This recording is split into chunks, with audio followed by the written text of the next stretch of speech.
सीढ़ियों पर खड़े होकर के भारत रत्न मौलाना अबुल कलाम आजाद साहब ने कहा था कि मुसलमानों कहां जा रहे हो, यह है तुम्हारा मुल्क, यहां तुम्हारे आबाओ अजदाद की कब्रें हैं।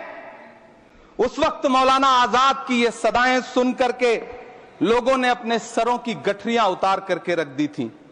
आज उसी दिल्ली में मौजूद देश की संसद में एक बिल आया है जो हमसे उसी जामा मस्जिद की सीढ़ियों के सबूत मांगेगा, जो उन्हीं सीढ़ियों के पास अपनी कब्र में सोए हुए मौलाना आजाद को फिर से कब्र से सदा देनी पड़ेगी कि ये जो कब्र है वो मेरी कब्र है, ये किसी सरकार की जागीर नहीं है।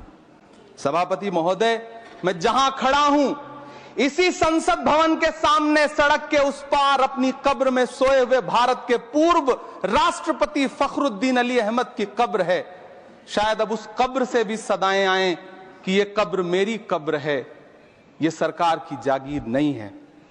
सभापति महोदय, मैं वक्फ कानूनों में किए जा रहे संविधान विरोधी बदलावों के खिलाफ बोलने के लिए खड़ा हुआ हूं। संविधान का आर्टिकल 14 हो, 29 हो, 30 हो, चीख चीख कर कहता है कि देश में सब बराबर के हकदार हैं। आर्टिकल 26 कहता है कि सबको अपने अपने मजहबी कामों के लिए मंदिर, मस्जिद, गिरजाघर, गुरुद्वारों का निर्माण करने का हक है और उसका रखरखाव का भी हक है।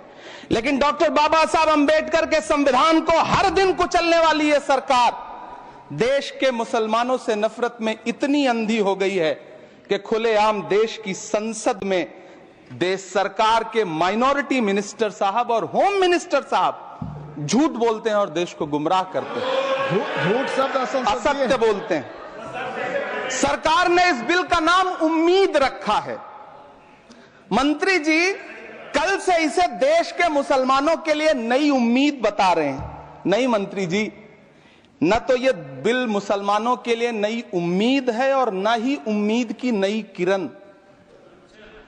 सभापति महोदय, भाजपा ने पूरे देश में वक्फ के नाम पर कई सारे झूठ फैलाए हैं। आइए आज उनकी सच्चाई पर बात करते हैं। वक्फ ट्रिब्यूनल को ऐसे बताया जाता है जैसे वक्फ ट्रिब्यूनल कोई मजहबी खाप पंचायत हो। सभापति महोदय, जबकि सच्चाई यह है कि वक्फ ट्रिब्यूनल भी तो सरकारी न्यायिक विभाग है जिसमें सरकार द्वारा नियुक्त जज होते हैं, जिसमें प्रशासनिक अधिकारी होते हैं, कहीं ऊपर से थोड़ी आ गए। सभापति महोदय, देश के गृह मंत्री जी ने इसी सदन में कहा कि वक्फ ट्रिब्यूनल के फैसले के खिलाफ कोई कोर्ट नहीं जा सकता, जबकि सच यह है कि वक्फ एक्ट 1995 की धारा 83(9) के तहत हाई कोर्ट वक्फ ट्रिब्यूनल के फैसले की न सिर्फ समीक्षा कर सकता है बल्कि उसे बदल भी सकता है। सच तो यह है कि वक्फ बोर्ड खुद अपनी जमीनों के लिए कई सारी कोर्ट में मुकदमे लड़ रहा है। सभापति महोदय, दिल्ली की जिन 123 संपत्तियों को लेकर कल माइनॉरिटी मिनिस्टर, होम मिनिस्टर साहब और अभी आदरणीय नेता सदन बात कर रहे थे, आइए उनकी सच्चाइयों पे भी बात करते हैं।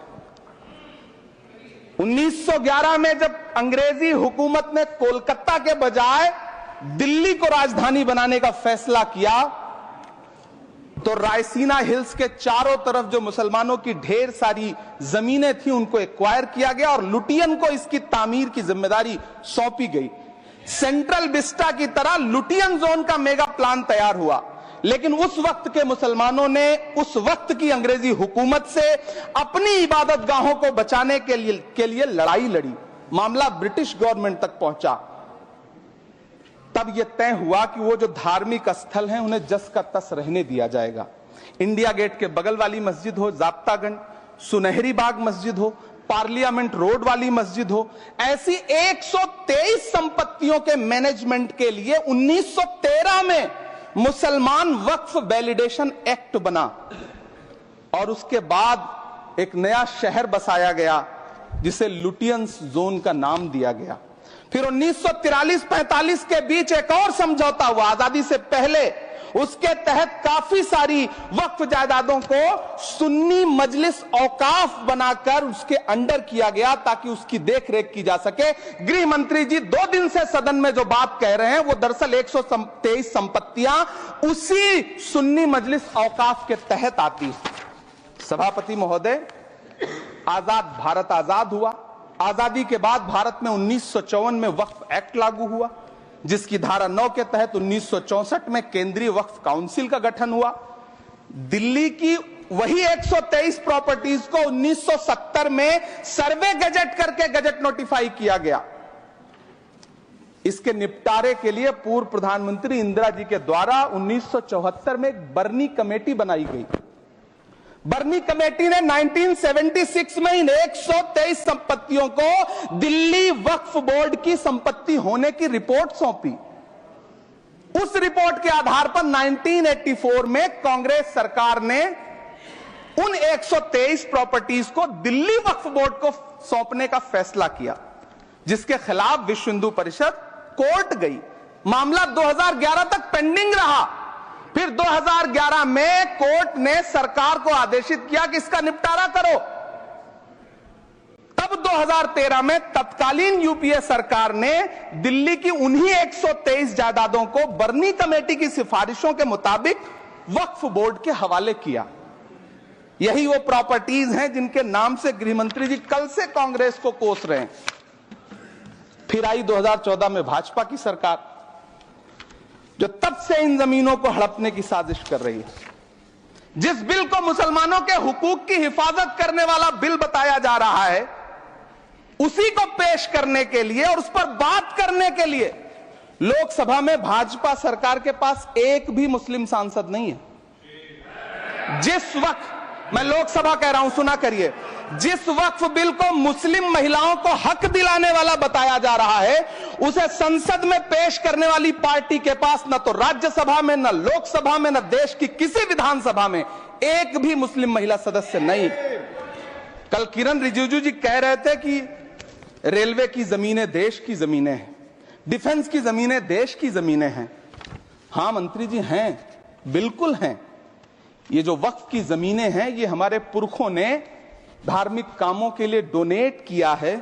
तो हम भी तो इसी देश के नागरिक हैं, हम भी तो इसी देश के बेटे हैं। तो वक्फ की जमीनें भी तो इसी देश की जमीनें हैं, उनको पराया क्यों बोलते हैं आप? सभापति महोदय अशफाकुल्लाह खान जब फैजाबाद की जेल में फांसी के फंदे पर झूल रहे थे, तो इसी देश की जमीन के लिए झूल रहे थे ना। सभापति महोदय, अंडमान की जेल में काला पानी की सजा काटकर अपनी जान देने वाले मौलाना फजले हक खैराबादी हो या शेर खान अफरीदी हो, वो भी तो इसी जमीन के लिए अपनी जान दे रहे थे ना। सभापति महोदय, पाकिस्तान के खिलाफ लड़ते हुए अपनी जान देने वाले महावीर चक्र विजेता ब्रिगेडियर उस्मान हो या पाकिस्तान के पैटर्न टैंक उड़ाने वाला परमवीर चक्र विजेता वीर अब्दुल हमीद हो, वो भी तो इसी जमीन के लिए अपनी जान दे रहा था ना।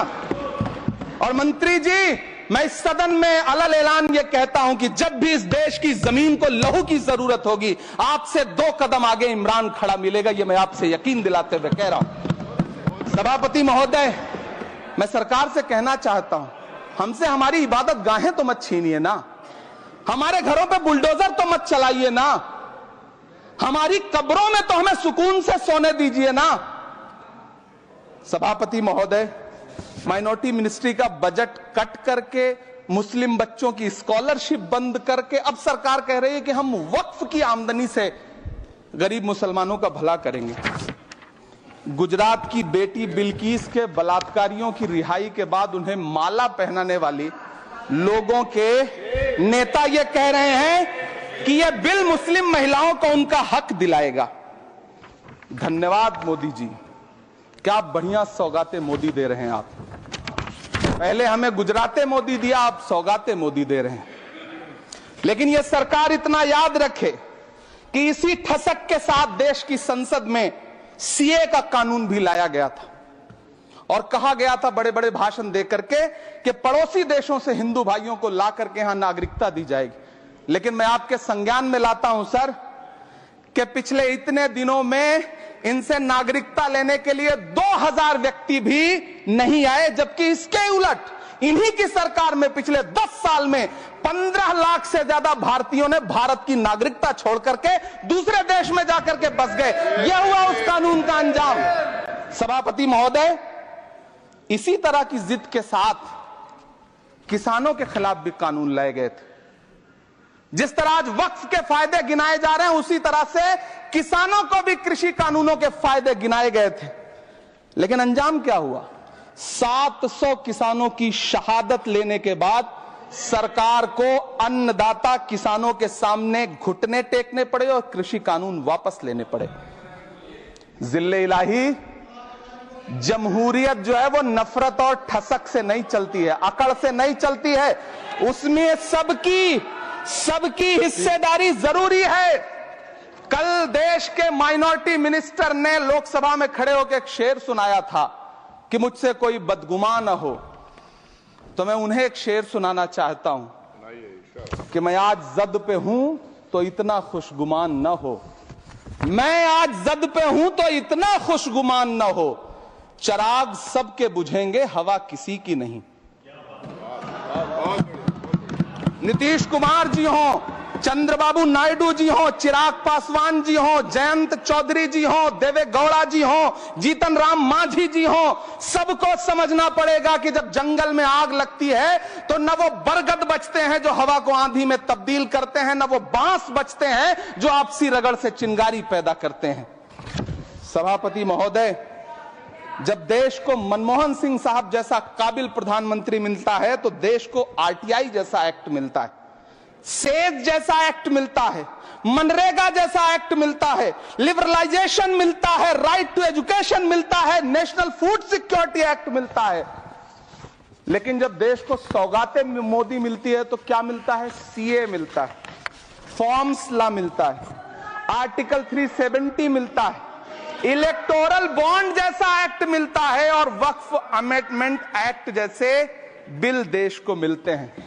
मुझे तो अपने हमवतन भाइयों से पूछना है कि आपको अपने बच्चों की तरक्की, खुशहाली और नौकरी की दरकार है या फिर मुसलमानों की दान की गई जमीनों को लूटकर धन्ना सेठों को देने की साजिश करने वाले कानून की?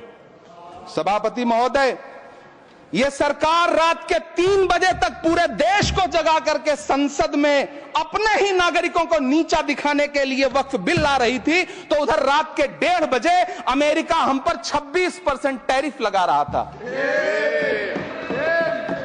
सरकार की प्राथमिकताएं देश को पता। सभापति महोदय, मैं बहुत भावुक हूं आज, और मुझे अच्छा लगा कि आदरणीय नेता सदन जगत प्रकाश नड्डा जी ने बहुत अच्छी बातें भी की, मन से बातें की। क्योंकि उनके नाम में प्रकाश जुड़ा है तो मैं उनमें हमेशा एक रोशनी की किरण देखता हूं। मैं उनके सामने बहुत अदब से यह बात कहना चाहता हूं कि चिरागों के सफर में दबदबा हो आंधियों का तो फिर अंजाम जुल्मत के सिवा कुछ भी नहीं होगा। यह दुनिया नफरतों के आखिरी स्टेज पर है, इलाज इसका मोहब्बत के सिवा कुछ भी नहीं होगा। मैं भावुक हूं, मेरी पलकें गीली हैं।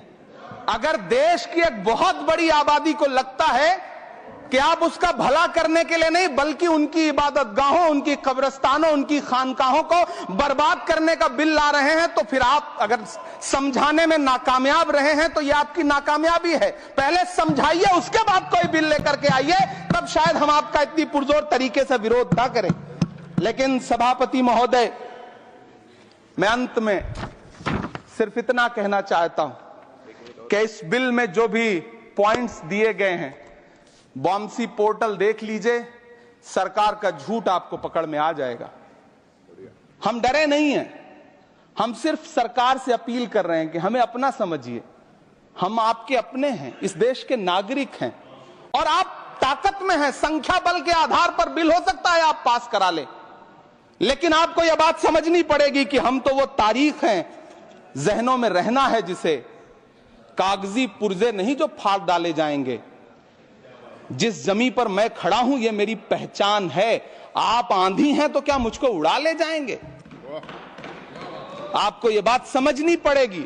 आपको अगर इतना विपक्ष की तरफ से पहले जेपीसी में इतने सारे पॉइंट्स आए और उसके बाद कल से लोकसभा में और राज्यसभा में सुझाव आप सुनने को तैयार नहीं है, लोगों की शंका को दूर करने के बारे में आप बिल्कुल सोच नहीं रहे, बस आप कह रहे हैं यह बिल उम्मीद की नई किरण है। नहीं साहब, इसे भले किरण जी लेके आए हैं, लेकिन ये उम्मीद की नहीं बल्कि नाउम्मीदी की किरण है। और इस देश की एक बहुत बड़ी आबादी इस बात से खदशे में है, शक में है कि आप सीधे उनकी जमीनों को लूट करके धन्ना सेठों को बेचना चाहते हैं। मेरी अब भी आपसे अपील है कि इस बिल को वापस लीजिए। यह बिल कहीं से आपके अपने नागरिकों के लिए अच्छा नहीं है। यह बिल सिर्फ इस देश के मुसलमानों को नीचा दिखाने का और अपने एक ऐसे मतदाता वर्ग को खुश करने का बिल है जिनको इस बिल के पास हो जाने से कुछ मिलेगा भी नहीं।